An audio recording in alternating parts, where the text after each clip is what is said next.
Pernah nggak sih kita membayangkan hidup tanpa transportasi? Rasanya mustahil ya. Transportasi bukan sekedar alat untuk melakukan perjalanan.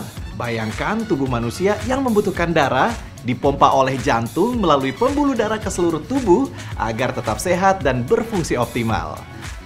Nah, transportasi adalah denyut nadi kehidupan. Ibarat pembuluh darah yang memastikan perekonomian terus berdenyut dengan menghubungkan manusia dan mendistribusikan barang ke seluruh negeri dari kota-kota besar hingga ke daerah pelosok. Kementerian Perhubungan punya peran membangun konektivitas, keselamatan dan pelayanan seluruh moda transportasi di Indonesia, mulai dari darat, laut, udara hingga perkereta-apian. Lalu, bagaimana Kementerian Perhubungan memastikan transportasi terus berjalan lancar? Yuk, kita bahas lebih lanjut.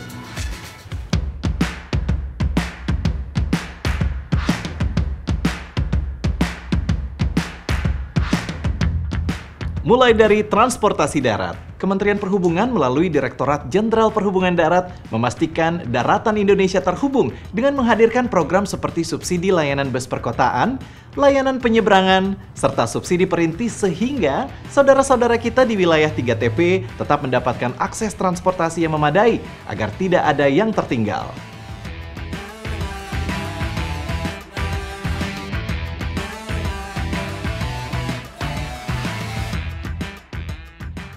Laut bukanlah sebuah pemisah, tapi perekat yang menyatukan pulau-pulau dan menghubungkan Indonesia.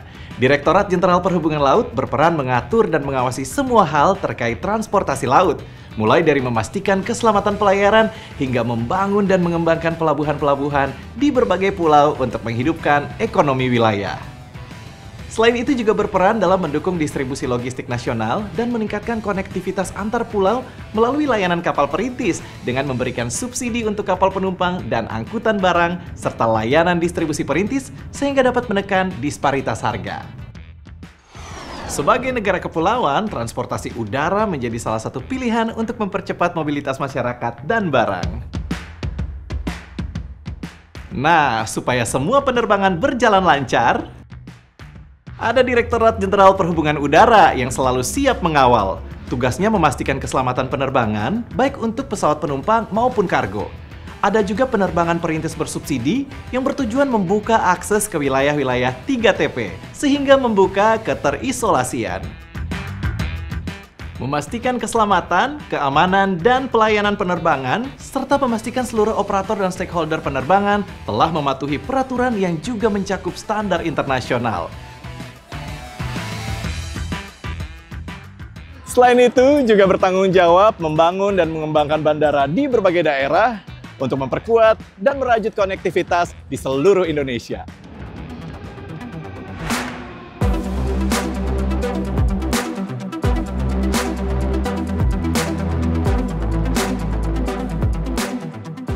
Wow, teknologi kereta sekarang canggih banget ya. Direktorat Jenderal Perkereta-apian bertugas membangun konektivitas melalui jaringan perkereta-apian yang menghubungkan satu kota dengan kota lainnya melalui jalur kereta.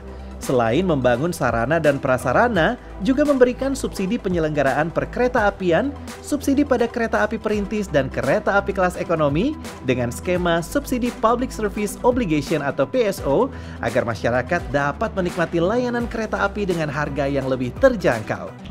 Tidak hanya di Pulau Jawa dan Sumatera, jalur perkereta-apian kini juga sudah ada di tanah Sulawesi.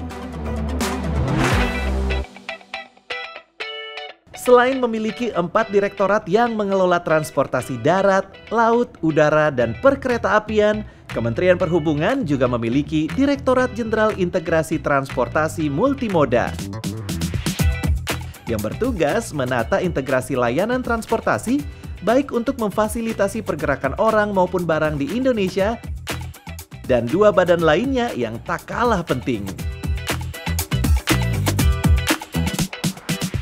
Ada Badan Pengembangan Sumber Daya Manusia Perhubungan yang bertugas meningkatkan kualitas sumber daya manusia di sektor transportasi melalui pendidikan dan pelatihan. Sampai di sini semuanya paham? Ya, paham. Oke, terima kasih banyak. Dan Badan Kebijakan Transportasi mempunyai tugas menyelenggarakan analisis dan pemberian rekomendasi kebijakan transportasi.